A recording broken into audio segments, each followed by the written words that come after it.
Welcome back to the hot dog stand. Chris Wally, one of your hosts here, driver of the 51 Spartan Transportation's Camaro for the IROC Challenge Series. You know what? Had a great run last week, just to get messed up by a little McCann versus McCann battle going into 3. So that's something we'll get to talk about here. But I'll go ahead and kick it over to one of the McCanns now. Go ahead, Brian. Hello, Brian McCann, number 3 car, and I got wrecked on the straightaway last week.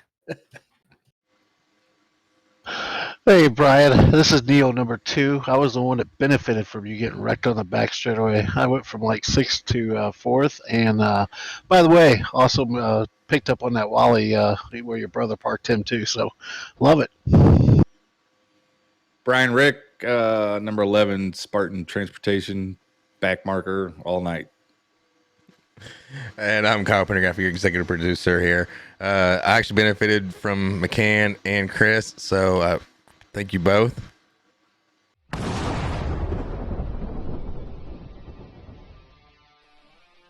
Spartan Transportation and Spartan Logistic Management is your one source for all your shipping needs.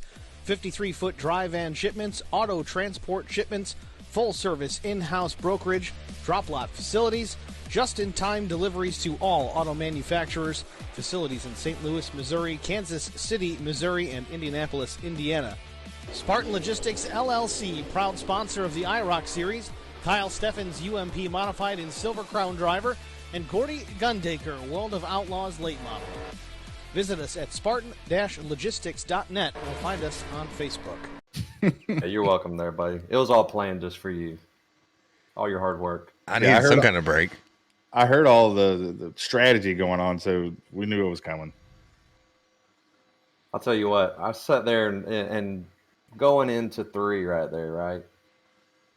In my mind, I go, uh-oh. See them two diving down on the bottom. I see Brian down there. Kevin's disappeared. It's because he's in my A post. Then he ended up in my grill.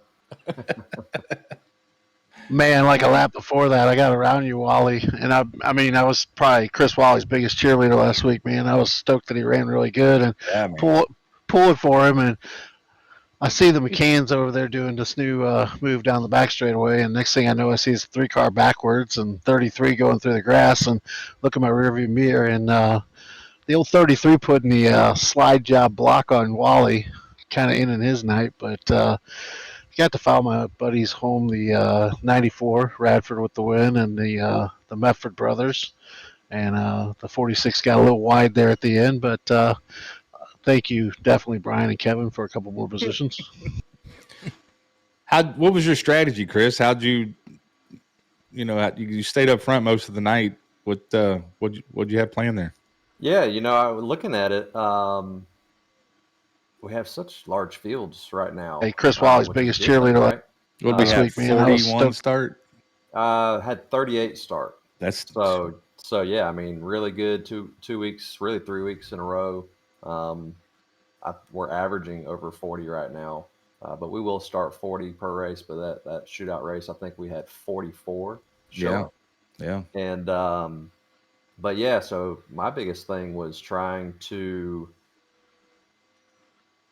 stay, watching Brian and watching Aaron and what their pit strategy is, knowing how they kind of work the system throughout the race and keep themselves out front.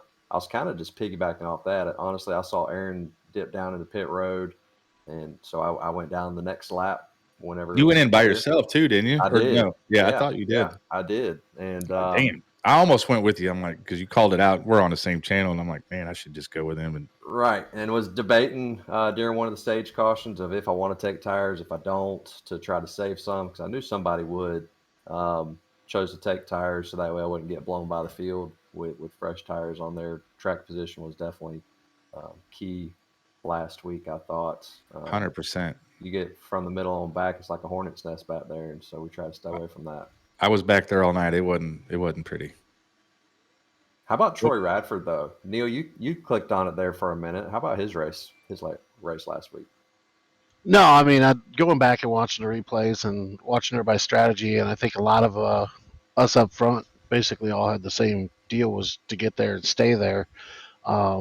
Because if you got back 10th and worse back, I mean, you were just either had a target on your back or it was just really hard to pass. And I mean, with this field and as competitive as the league has really become this year, and so far it's so deep. I mean, you want to stay out front, but I think that was what Troy and Chris and definitely Brian and Kevin. And I mean, the only one that consistently seemed to go back to the back and come to the front was Aaron. And I think he did it 2 or 3 times. Front, yeah.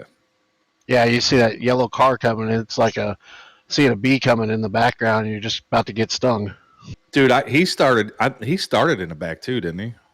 He did. Yeah, he went around me. I'm like, I'm just going to follow him, and a lap and a half, and he was out of there. It was gone. Yeah, that winner's penalty starting in the back. You know, I definitely thought that might, especially so winner's penalty. Just to explain it, you get one win.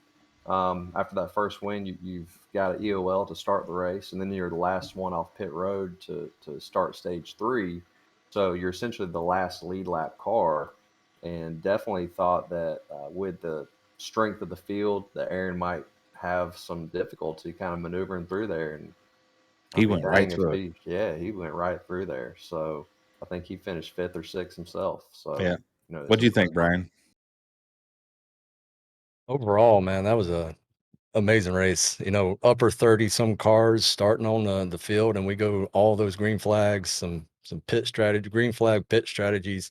You know, it's been a while since I've been in iRacing and been in a big field like that and had a good race. So I like to thank everybody that put that show on. That was amazing. And you're welcome. Yeah, right. You're welcome for being in the back. I say thank you to all of us, but what were you really thinking? I mean, what's Kevin getting out of this? Exactly. Not a thank you. You know, he's serious. Go ahead. Talking about the green flag laps real quick. That's what I was going. Yep. You know, we had 4 cautions for 12 laps. Mm-hmm. So we had 88 laps of green flag racing. 2 of those cautions were stage breaks. Right. So, I mean, and the last 2 cautions came within the last, 10 laps? Yep. I mean, we were getting it all night long. And from the front to the back, there was racing all over the place. For sure. The talent in this league or season 5 is it starts in the front and goes all the way to the back. It's that good of a series this year.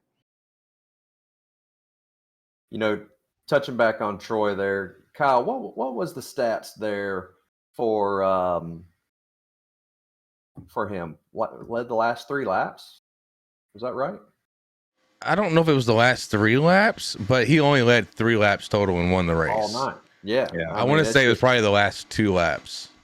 Talk about being in the right place at the right time. I know Brandon Mefford, he was right there getting ready to dive down, take it 3 wide on the McCann's going into 3. Thought he had a chance of something going on there, and slowed him down just enough for Troy to get by and sneak away with that first official win. But hell, he's got 2 wins in 3 weeks, man. He got the shootout race, and then that. I mean, there's no telling with the momentum he's got right there. And I know he's doing well in other leagues. I've seen it. Yeah. He's got a lot of momentum right now. Yeah. I think Brandon's gonna be tough here, man. I think Brandon Mefford's really got something figured out with this car, and I think he's gonna be up there and kind of give everybody a heck fire in top 5 each weekend. Well, you know, speaking of a Medford, we actually got Chris Medford in comments right now asking questions to you, Chris and Neil. Y'all might want to check those out and let's give an answer. Where do you get that at? On the Facebook page. Oh, I gotta look. Take a look. So Chris asks, Chris Wally, can we get Brian McCann to shape everything off besides the Earnhardt stash? Yes, I'm in. Well, we should do that on a green flag, black flag segment. We shouldn't we? Save that for later. Yeah, we'll save that for later. And then they also ask Neil Quick, how long did Neil Quick have a long run car or a short run car? Man, I'm gonna tell you, I don't know. I mean, I don't know if I had a long run or short run car. I know it was there at the end, but you can't really say. You can't really say if it was a good car, long run. It just stayed up front. I've got a question for you, Brian McCann. All right. Here we go. Okay. So no, this one's a fair question. This isn't throwing out there. This is a strategy though. So yeah, we're coming to that. Don't worry. I had a long night after that race. So, but going into stage one, um, some of us on pit road decided to take tires. Some of us didn't. I know myself, I chose to take tires under the green flag stop, trying to get those bonus points for the stage break. What was your strategy there? I noticed you and Kevin did not. What was y'all's mindset kind of going through that first stage of the race? Yeah, so the way the season's set up, you want to get that win to get locked into the playoff, right? So I was saving that tire, and maybe I needed it then, maybe not. Either way, I was going for the win. The season's set up, you want to get that win to get locked into the playoff. We something that I didn't think about until after the race, going and looking at the points. I'm thinking, okay, I can get a second on the stage, get 9 extra points. That's like 9 positions, right? Yeah, last year's point system. I go back and look at the points after the fact, and I'm like, dang it, it's 5 points per position, the first 5 guys. And then Quite it's steep. 4 per position. Yeah. And that's where it hurt a little bit finishing as far back as me and you both did. I know it was a 70-point swing for myself from where I would have finished to where I did finish. You said I think it was 102 points. Yeah, over 100. Yeah, so definitely has to be a season of consistency and not having too many races like that. Well, and you look at it this way too. We're basically 2 races in officially, and for us to have a race that went with only 2 natural cautions and only 2 stage cautions, I mean, that's saying something for the class of guys that we got. Yeah, absolutely. Man. Neil's touched on it a ton when we spoke. The guys that we picked up obviously made us a lot better, helped us with the field size. But the guys that we've had for the last few seasons, they've improved so much. I mean, us having the opportunity to try, the McCain's have kind of been the rabbit, right? We've been chasing him and Aaron. But what it's done is it's helped us go back and luckily for us, y'all guys streaming your races. I'll tell you what, that has been very beneficial to go back and just get a taste, a little bit of an idea of, okay, how are these guys driving their cars? And I think a lot of people are doing the same and learning a lot and definitely improving on their races. I tell you what I do sorry, Neil. A lot of times, during warm-ups or practice, just because I'm so bad at asphalt, I'll go in, ride cockpit view. You try to see where, the entry points are, and if I can pick up on some braking. That's the only way I'm learning this stuff, honestly. Go in and watch McCann and Neil a lot and see what they're doing. So, I mean, there's a lot of benefits to watching these guys that run up front every single week. Well, I think the biggest thing I've seen too is just guys outside of this league that are in it, running other leagues and other races too. I mean, these guys are out there winning those other leagues. I mean, we all see the streams and pop up. They're all friends with us, so you see when they bounce over to another league, and running those races. And whether it's in this type of car, the Xfinity car, the truck, or even in the newer style car, just it's all about seat time. And I think that a lot of it's been picked up, and a lot of like Chris said, the things have to go back to drivers like Brian and Kevin and Aaron and learning from Chris and Troy and these guys too. And you just pick up and ask questions, and they're willing to answer those questions and help you get better and make it all competitive or more competitive for everybody in the league. Yeah. Here's a question. Chris Medford. That's Chris Medford, isn't it? Yes, sir. Hey, I got laughed at when I won Dover, barely getting Brian. Do y'all feel like license mean much when it comes to league racing? That's a good question, because I feel like, I mean, I'm a B driver. I don't even know what my rating is. It's low. I mean, does it matter? What do y'all think? I weigh yes and no. There's some people that maybe don't have that great of a I rating, but yet are a hell of a driver. They just maybe got caught up in some bad situations that's knocked their I rating down a little bit along with their SR. Yeah. I'm gonna be the first one to tell you. I mean, when you first get on the service and you start running, it's easy to get tied up in having a high I rating, safety rating, being out there and racing with these guys. But once you've done it and you get out there and at the point where I'm at now, it's aggravating. I'm wasting my time going out there racing with these guys, and it feels like you get run over. You're at the point that you take off in a league in a fixed series race, and you know how to pace yourself and you know how to be there at the end, and you got 8 guys doing qualifying laps the first 10 laps that run you over. Right. And usually if they don't run you over, they're running somebody else over that causes an accident. Yeah. So unfortunately the league part of it is very beneficial to me. I enjoy it. I think you race with a better quality type of guys, more respectful. When you get into the service and you're running those races, those weekly races, I mean, it's kind of tough. I mean, I jumped in and ran 3 of them 2 weeks ago, and I can tell you I didn't finish any of them. That's the thing. I don't even like going on there and running a hosted race. You know, you got 13-year-old Billy trying to win it on the first lap and takes you out. It's just not fun, you know. So it's really tough. I mean, like in the truck series, I ran a Class C fixed race at Pocono and top split. I mean, so you're respecting or thinking you're in there with respected drivers and so on, and you're running all the way down and you got 2 laps to go and you're on the straightaway and getting a push, and you see the guy that's got to run on the outside, so you give him room. You don't expect him to turn you right into the wall at the end of the straightaway going into 1 or 2, but it happens. Right. And those are aggravating because you do spend a lot of time doing that. I'd rather spend 30 or 40 minutes testing for a league and spend that time doing that. So that's my own opinion of it. So McCann, what do you do, what Brian? do Do you you think? run a? Oh, sorry. Go ahead. Yeah, no, we're probably thinking the same thing. You know, Brian, you run a bunch of different leagues, right? Run a bunch of different cars. I know you're in one league that you are hitting a different car every week.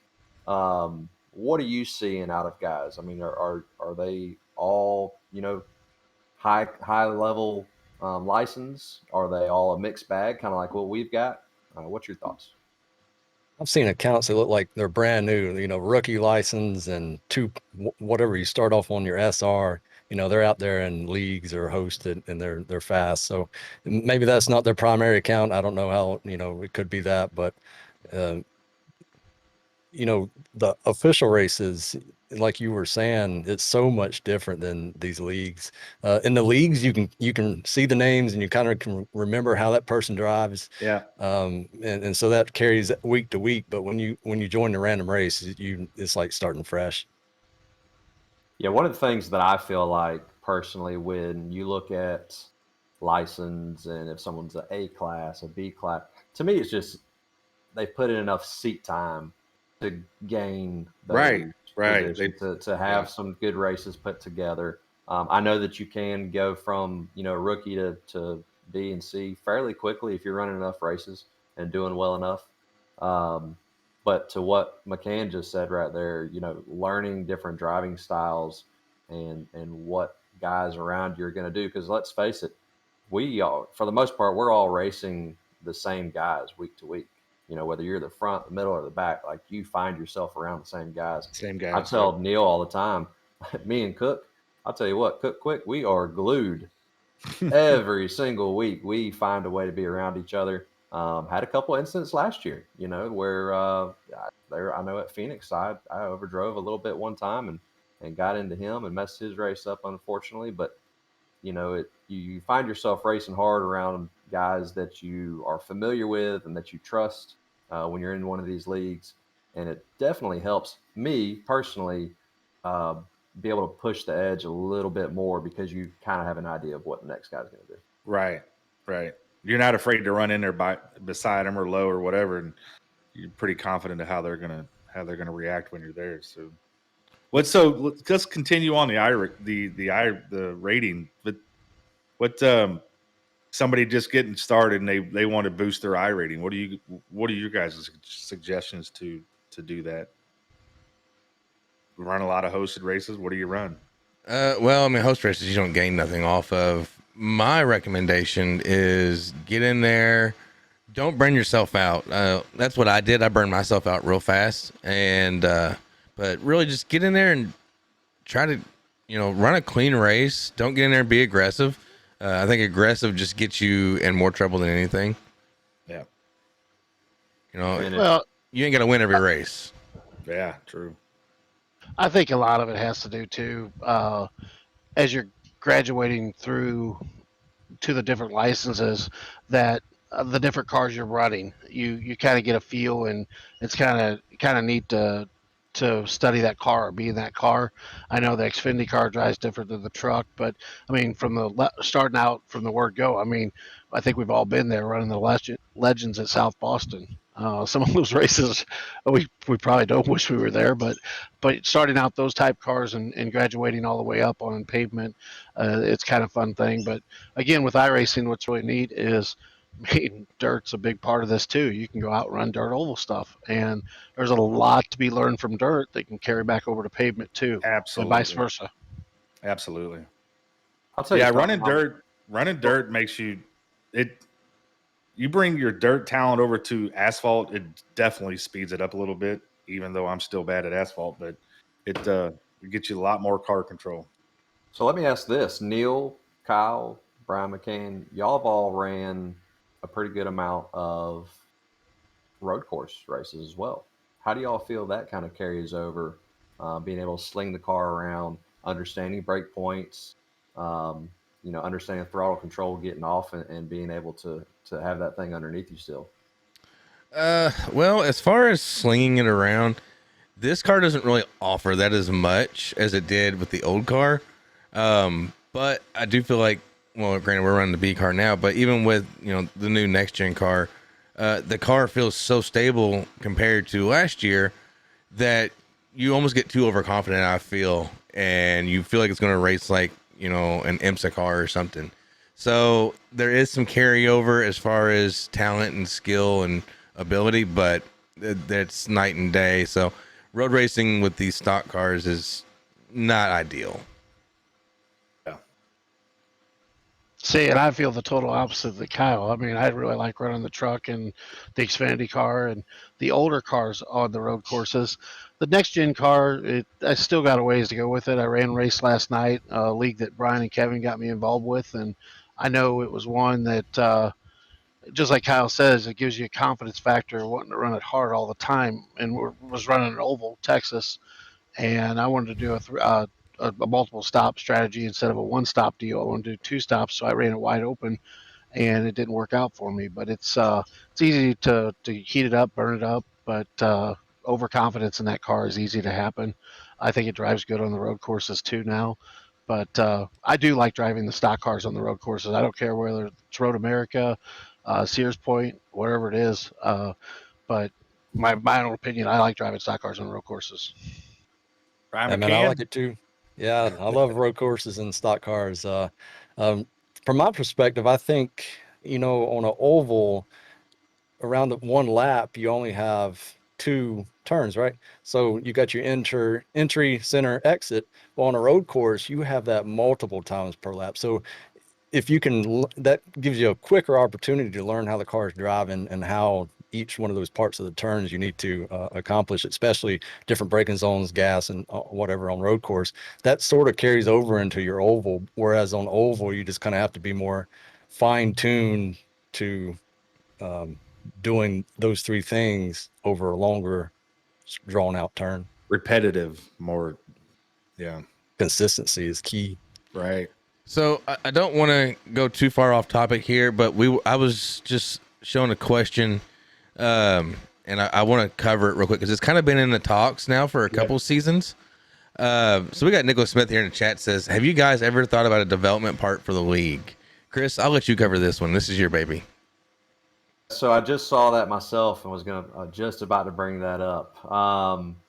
Nicholas, yes, that is definitely something that we've looked at. I think we are starting to get the numbers now to be able to have it make sense. We definitely don't. We're not in the game of trying to lose guys. So to cut individuals and say, well, you're not going to get to come back next season. That was a little far-fetched early on. The league at this point, I think it's right around the corner from having what we've been talked about as a B league. We've thought about different ideas of, we're racing 40 guys a night. We've got 47 in the league, so everybody's got to actually qualify in now. So it's already, competitive, and some guys aren't, they're missing races, and we don't love that part about it. It makes it more realistic because you're going to have to earn your way in. But what we would like to get to is have 40 guys in the Challenge Series, and then have, at least, if we can grab another 40 for a B league, run that as well. At the end of the season, take the top 25 from the Challenge Series. The last 15 drop off and go to the B league. The top 15 of the B league come up, and just have that constant cycle. Rotation. So it's not something that's in stone. It's something that's definitely been talked about for a couple seasons now. It's just about trying to make it make sense, and making sure that we've got enough people on board to do it week in, week out. So if you did that, if I remember right, none of the Challenge Series guys would go down and race in that league with those guys. It would be all just strictly. Correct. Yeah, correct. So, if we had that B league, then the roster is going to be set for those guys. And you've got the Challenge Series where that roster's set. They're not dropping down, but, get it where there's only 40 there, right? So everybody's going to make that race. You don't have to worry about guys not qualifying in, having too many for a server. We ran into that last week. Thinking that we were going to have more than 40 guys qualifying, or more than 44, and the track will only hold 44. So it puts us in some tough situations at times, but definitely something that we're looking at doing to get some more exposure to the league, more participation. The B League wouldn't, we're not looking for it to be broadcasted and money be involved and all that. It's going to be strictly, hey, I'm racing to get myself into the Challenge Series. We want the Challenge Series to be prestigious and have it mean something. Earn your way in. Exactly. Yeah, you got to earn your meal ticket. Yep, agreed. Jesse King wants to buy your hot dog stand wallpaper. Said he'd pay $50 for the file. I'll give you a deal and make it $49.99. All right, so we're gonna go with one more question before we go into the main topic for the night, and that is from Chris Medford. How many times will Chris Wally go 3 wide at our next super speedway? More than 10? I would say that in the first 5 laps. I was gonna say he's doing that in 2 laps. Yeah, thank goodness we got a quick fix. It's I know that's what I'm known for, jumping up there 3 wide, because I feel comfortable there, right?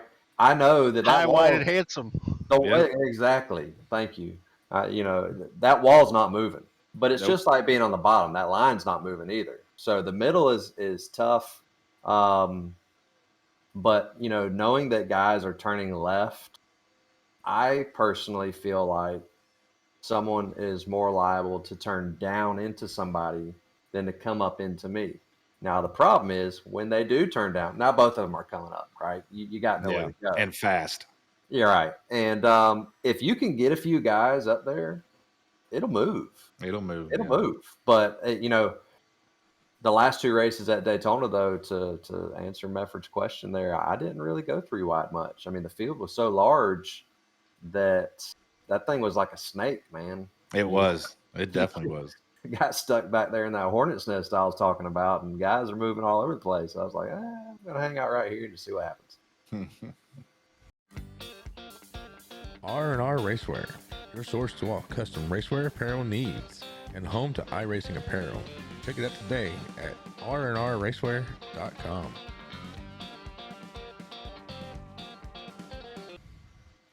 All right, so I think we need to go and go ahead and touch bases on the big topic. Yeah. So, Brian, why don't you give us your point of view? Where should I start? Yeah, Kyle, you start us off in what the big topic is. Is there a video? Yes, there sure is. Perfect. Let's start with that. Let's see the video so get everybody a visual. Roll tape. All right, so we're rolling here.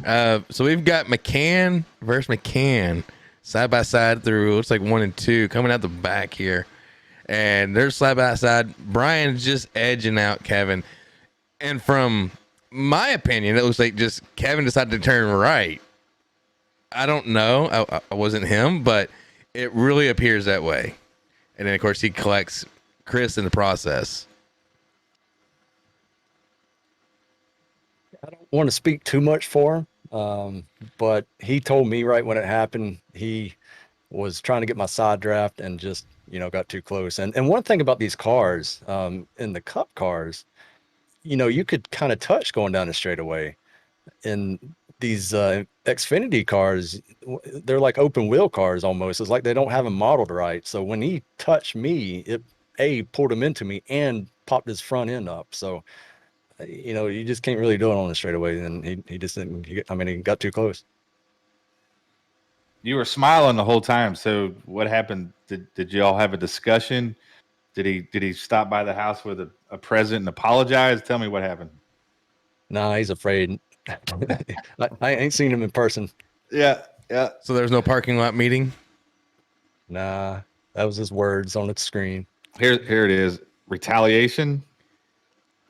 So nah, we're good. We're not view. mad at each other. Come Here's on. right here. Just a little. No, it's all good. It's hard racing. I mean, we need something for the broadcast to talk about. I mean, yeah. And if that was you was threw a Chris, hot we'd be in dog a in here or parking lot. something. Listen, first rule is if you talk about it, then everybody's going to be looking at you and waiting for it, right? So Brian's using his inner ninja skills. Yep. He's going to hold back, not say anything. Karma's going to come around. They're going to race around each other again. I promise. I was looking at that replay right there.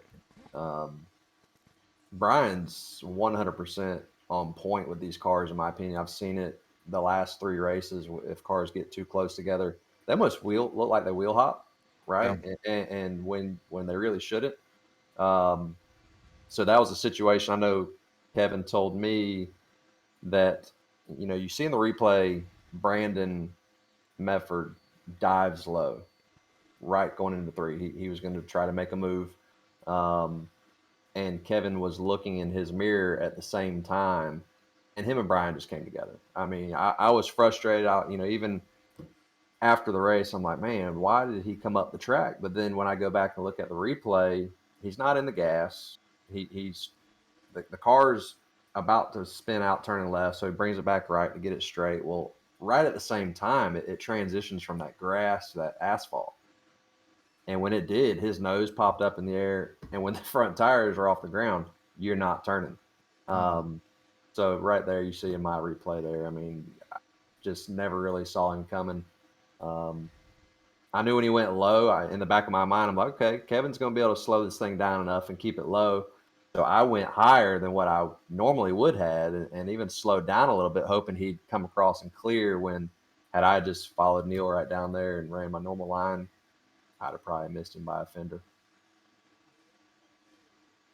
Man, looking at the replay myself, I just keep looking at it and looking at the run that Brian had down the back straightaway on Kevin. Oh, I was coming. I could see it. It looked like he had it coming. He was going to drive it into 3. And I think Kevin might have tried that old Chris Wally Super Speedway stall move there that tried to get to the left rear quarter panel and just got a little too close. I think he knew that I had him on that turn. And, on the high side out front, I was going to get the runoff 4. And so he was trying to get everything he had off of me while he's still going down that straightaway. I would agree. I think you go into 3 and 4 and he doesn't touch you. I think you clear him on the outside by maybe even a car or a car and a half. I think you got the run coming to the 1 to go. And right before all that happened, I was saving my tires, and you'll see that there was a kind of a gap between me and Kevin. That was my tire saving, and Brandon was behind me. I was probably annoying him a lot, doing that. And he got his nose under me a few times. So I was having to balance that tire saving and not letting Brandon, get around me. So it was a really good race there at the end. All right, taking notes. Brian saves tires. Yep. You didn't ask the question. You didn't ask him how he's saving tires. Come on now. That's great. How are you saving tires? I'm having internet issues here. What? That's funny. Any other questions on here? Man, Radford was just sitting there, kind of just waiting for all this to happen. He was in the right spot at the right time. Oh yeah, talk about the catbird seat. I mean, daggum. To your point, Brandon's fast in these cars, and I don't know. I think if Brandon doesn't have contact there, where it slows him up enough for Troy to get next to him, I think Brandon he probably gets that win there. Yeah. But you know what? It's being in the right place at the right time. Troy was there. He was close enough to be able to make a race out of it and get by Brian, or by Brandon, excuse me, going into one and never turn back. I mean, what was the margin? 3. See here in our notes. I think it was like 3/10. Yeah, Yeah. 0.324. Yeah, so 3/10. That's like a foot. Not even a foot. Yeah, so I mean, and every single week, if you go back and look at all of our replays, you know, we've had close races every single week. It's come down to the wire every single week. It's been fun to watch, fun to be a part of. For all of y'all that don't know, Global Sim Racing Channel, they do all of our broadcasts. Check them out on YouTube. Absolutely. They're showing it live on Thursday nights, and then the replays are there. We're constantly putting the replays up on our website, YouTube. IROC-series.com, on our YouTube channel. So the content's out there. Go check it out. It's definitely some good racing and something you'll probably enjoy. Well, actually, so while we're on that note of broadcast and everything else, we actually want to announce that we are now going to be on your TV, not just in your ears or on YouTube or on Facebook. We're going to be on the Sim Racing channel on your Roku TV. So if you have a Roku TV, be sure to download the Sim Racing channel. It's a fairly new app dedicated to sim racing, and we have worked a deal with them to let them basically take our show weekly and place it on there. We will be doing live from there most likely, and then they will be airing at least 2 to 3 times a week on repeat. So you can check us out there, or you can check it out actually on demand too. You can find each episode as well. That's a big score for the league right there in the hot dog stand. That's yeah, because we even worked a deal with the broadcast team for our races to be put on there as well. Yep, we worked. Took us a couple hours this afternoon, but we got Glim.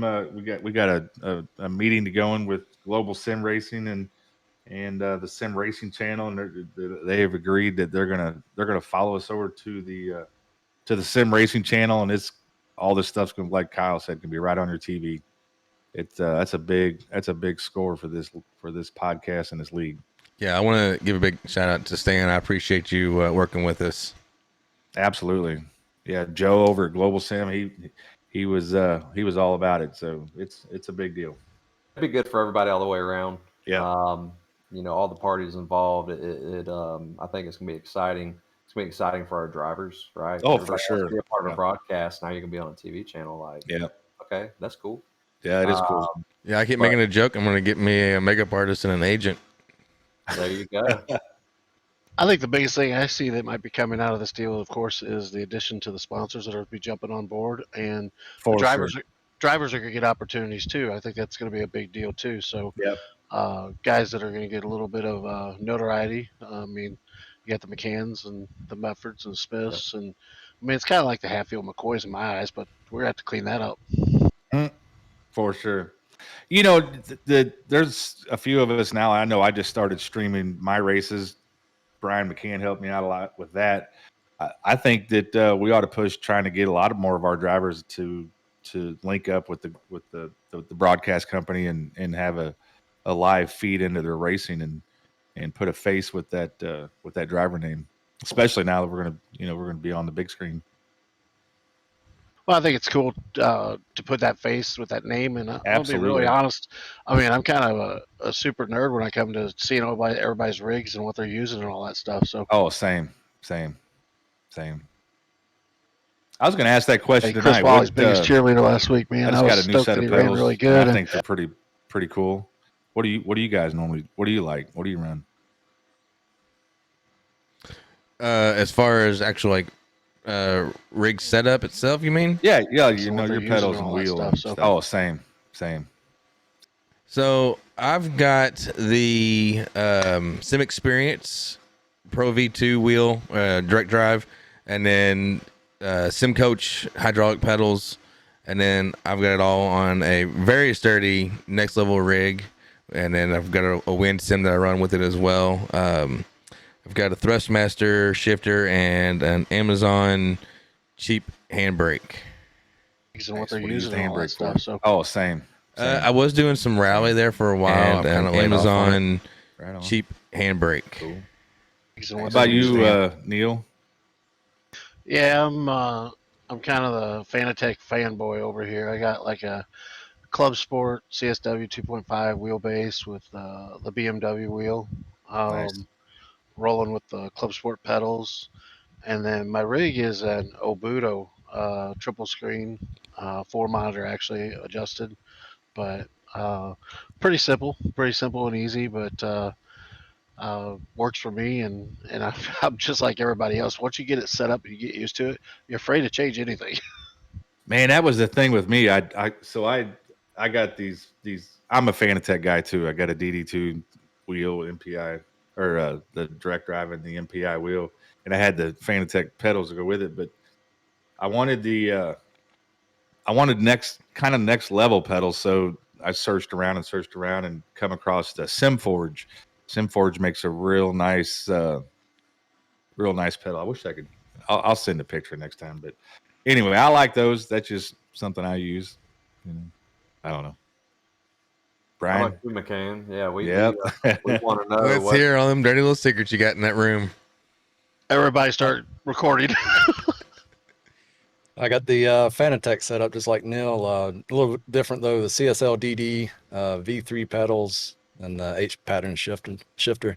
But unlike them, I have mine set up on rig 2x4s and duct tape. Right now it's temporary, but hopefully one day I can get a metal rig for it all. But so far the 2x4s are working. So that's the secret. It's all Maybe. about the time. It's got Flex flex a in little it. bit. So I Yeah. spent too much money on mine. That's what you're saying. I should just went and bought 2x4s. No, it's really actually annoying when I get the wheeling on the wheel, the whole desk that sits there and it seems like it's gonna fall over. But Tomorrow morning he's gonna get phone calls, and it's gonna be from the manufacturer. It's gonna be like WR1 or Revolution or something. Someone's gonna be calling like, "Hey, McCann, I'm gonna send you a rig. Make sure you plug me at the end of each of the race here." Right. He won't be on 2x4s for much longer. Hey, Nope. go having ahead and send it. yeah, WR1, that would not be a bad plan. Well, we are going to be having a new sim rig builder and direct drive builder and a current hydraulic pedal guest here soon. So maybe we can talk him into hooking you up. Hey, that's a good idea. Really good idea. What are you running, Chris? Yeah, so I'm the same as Neil over there. From top to bottom, running the exact same stuff.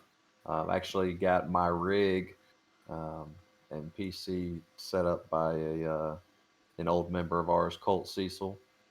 He did a jam up job on the rig and got me set up there. So went from the Logitech G27 that I had for about 10 years, and That was the setup for a while. yeah, jumped over. I to think all of Fanatec. us had them. Hell yeah. I'll tell you I what, think I still got mine.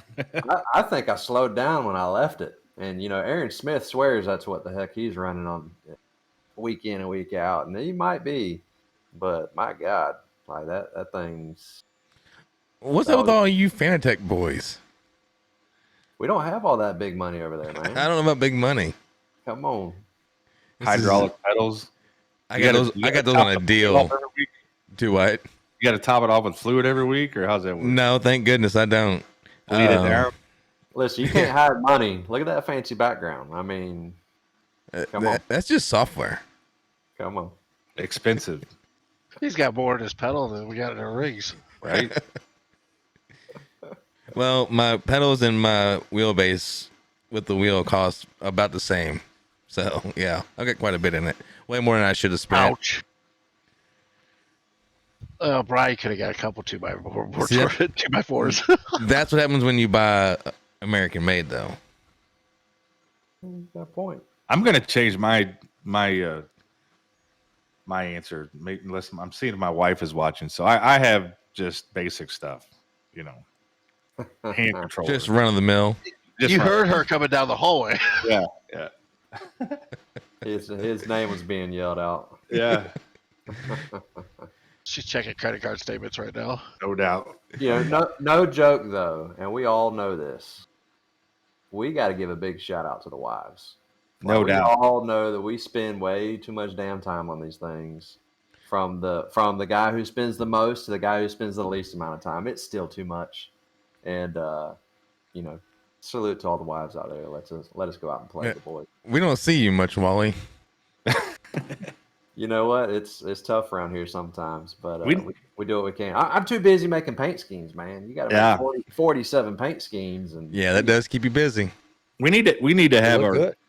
Yeah, they do. They look really good. We should have an episode where we have our wives on for a short segment. Good luck getting mine on. Yeah. Yeah, I don't know. Maybe I'm not going to say too much right now. I don't think that's such a good idea. I edit. Chris, if you're in danger, blink twice. You'll just see the lights turn on.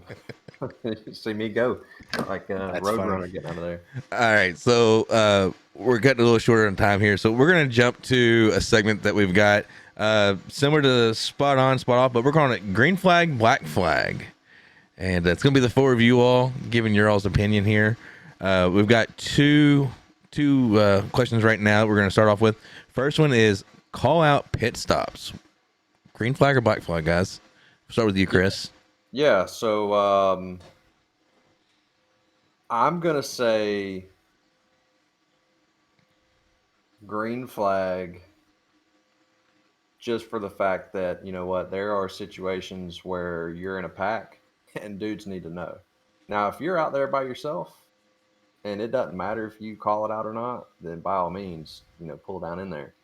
But you definitely need to, if there's an opportunity that somebody might come in and ruin your race, and theirs, then definitely try your best to call it out. Sometimes you miss a button and it don't get called out or they don't hear it.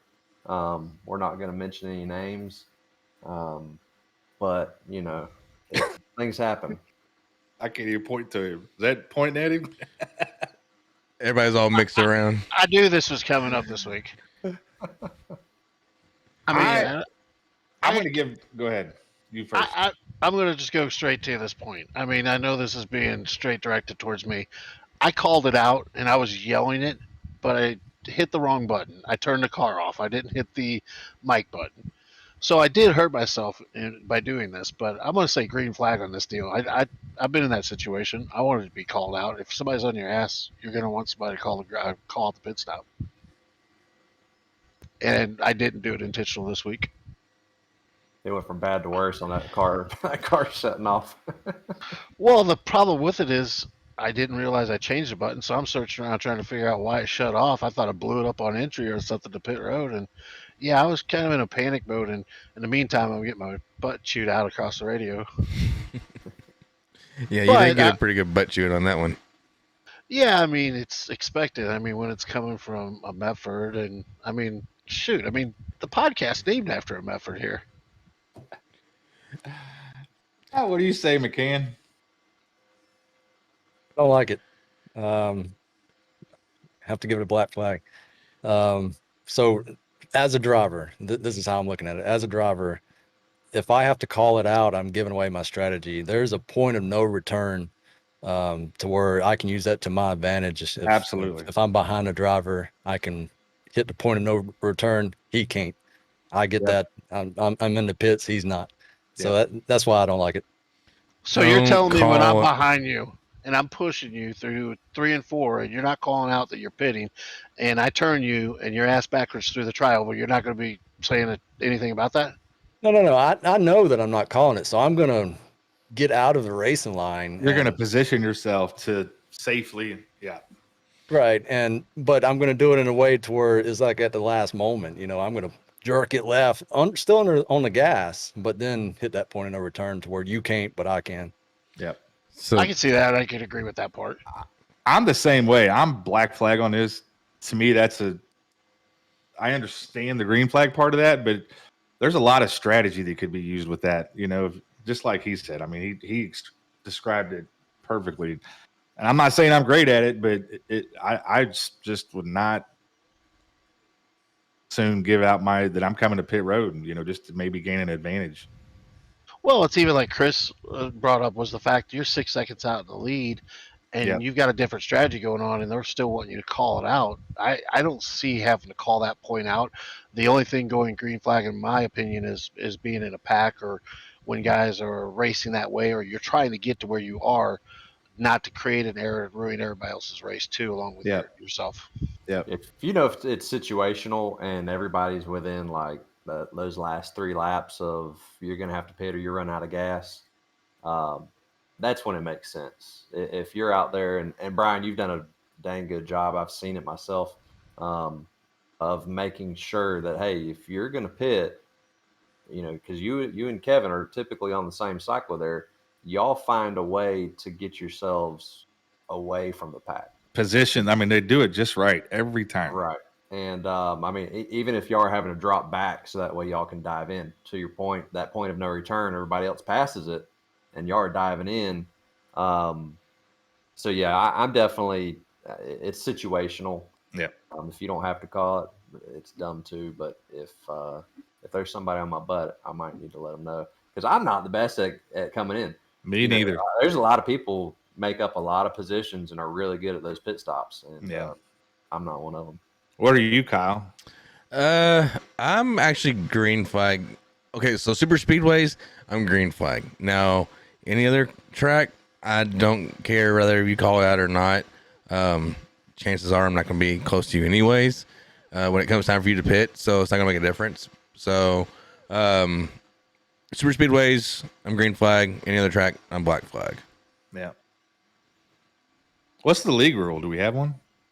We don't. It's it's, to me, and that was asked during the race, during Neil's situation, and if you're in a pack, courtesy is okay. Let people know, right? Yeah. If it puts people in danger, but if you're not, or if you're in a pack and you can get down safely, do it. Like, I don't think it really matters, but it definitely helps keep incidents down and cautions from happening if everybody's on the same page a little bit better. Yeah. All right. So I think this is more of a joke, but we're going to go ahead and ask it. Green flag or black flag? Kyle Busch.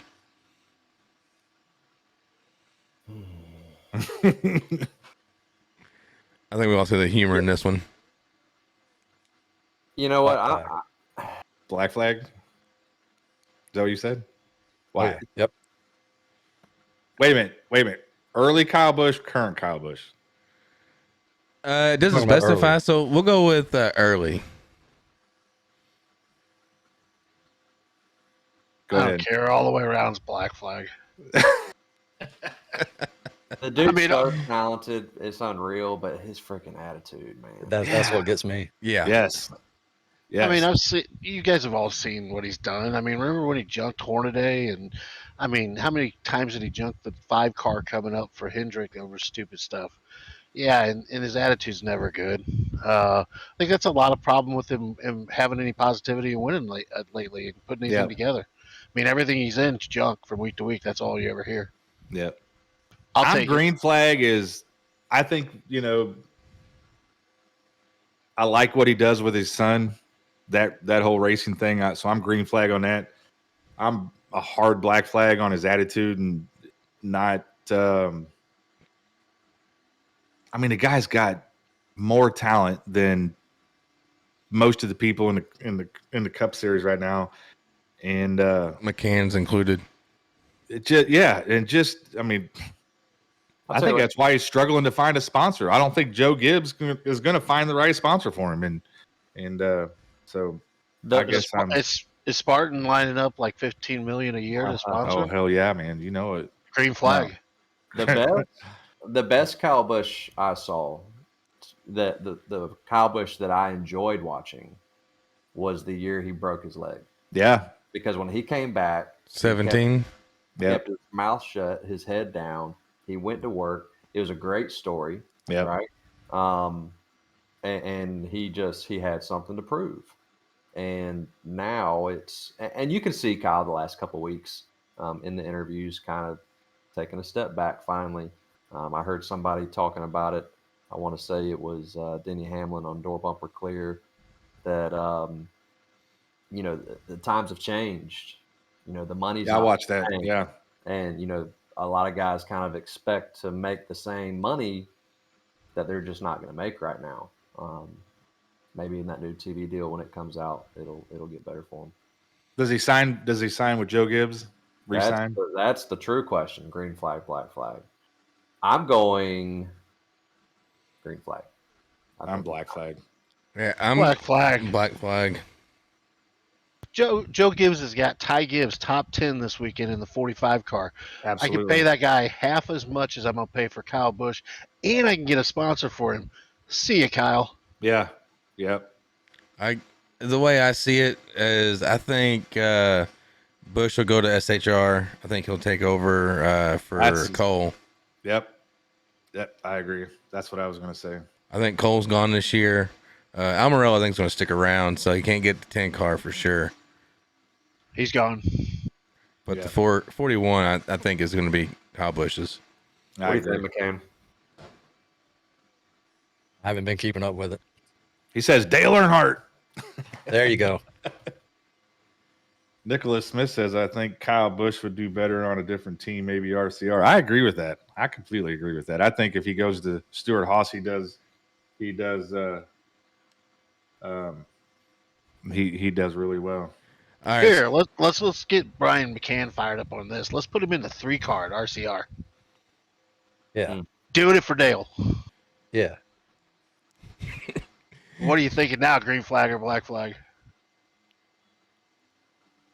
Oh, I would love that. Hell, I'd love that. I don't know how good I would do, but it would be a heck of an opportunity, wouldn't it?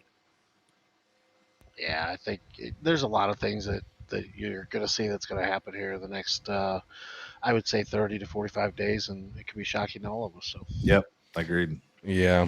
So we're going to go ahead and close out the green flag, black flag, but we are going to answer one more question for the night, and then we're going to wrap it up. Jesse King asks, Harvick, win a fluke, or is the closer back? What's your all's opinion on that right there?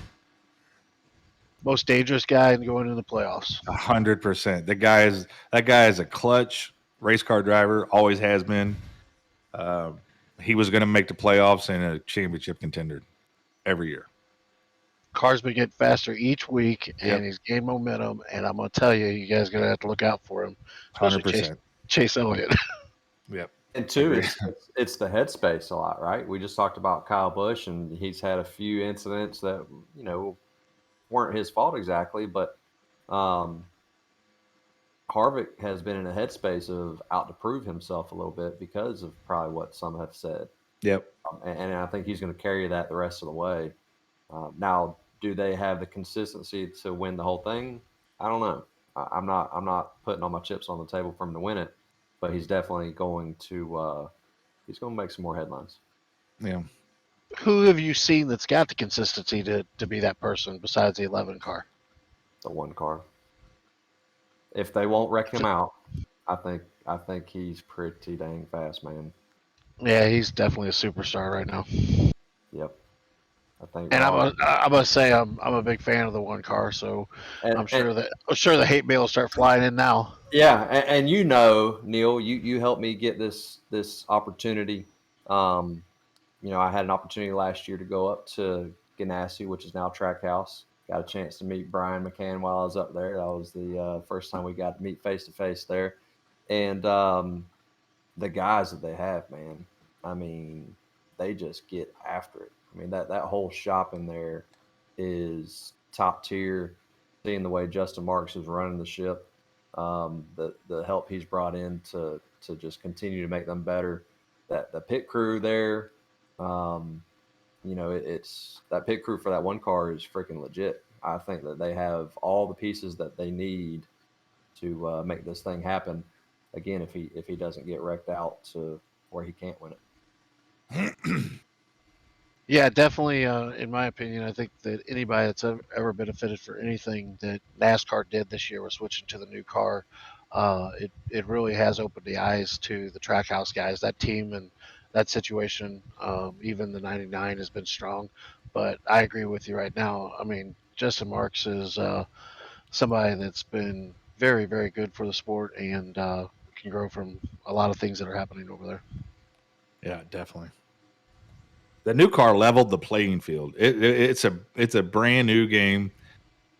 It just leveled it. It leveled everybody, and I think that's why you're seeing what we're seeing.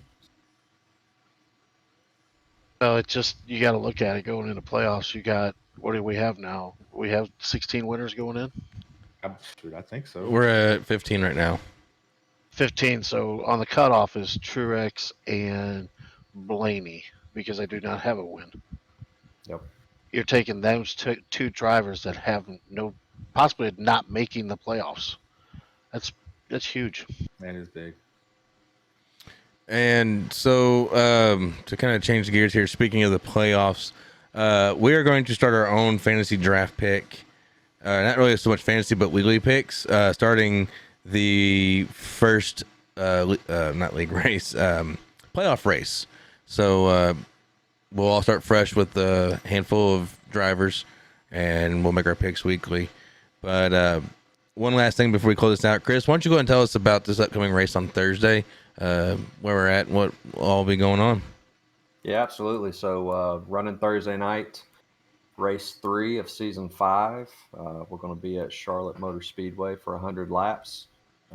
Running 3 stages. So stage 1, first 45 laps. Stage 2 ends after lap 75. And then, of course, we close out the race there. Aaron's going to be dangerous again because he's no longer on that winner's penalty. Troy now inherits the winner's penalty. He'll start the race from the rear, be the last one off the pit road to start stage 3. But can check it out. Race time starts at 9:40 p.m. Eastern Standard Time on Global Sim Racing Channel, live on our YouTube channel. So if you get an opportunity, come check us out. We'll have it also live right here. We'll have it linked up and running live on our IROC Series Facebook page. All right, I appreciate it. And then, guys, y'all got anything else y'all want to say before we close it out?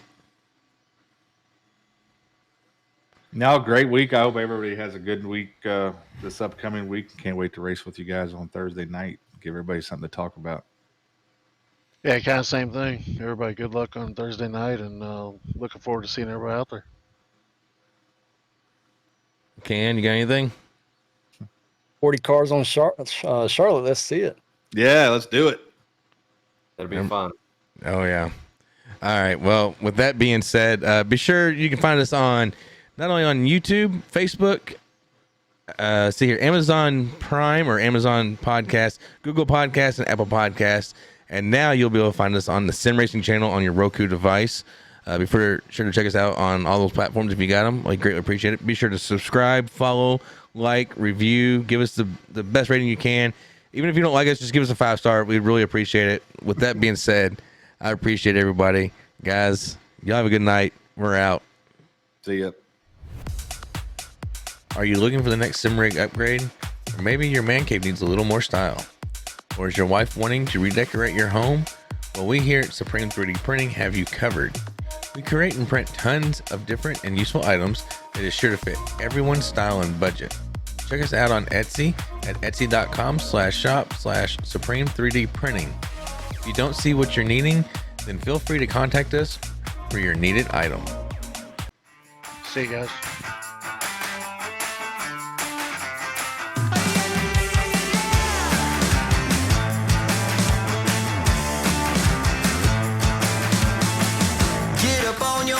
This is a shakedown. Order up that beat just like it's takeout. Show me you got soul inside those new shoes, and you can rock and roll with an attitude. So good, so fresh, just the way you like it.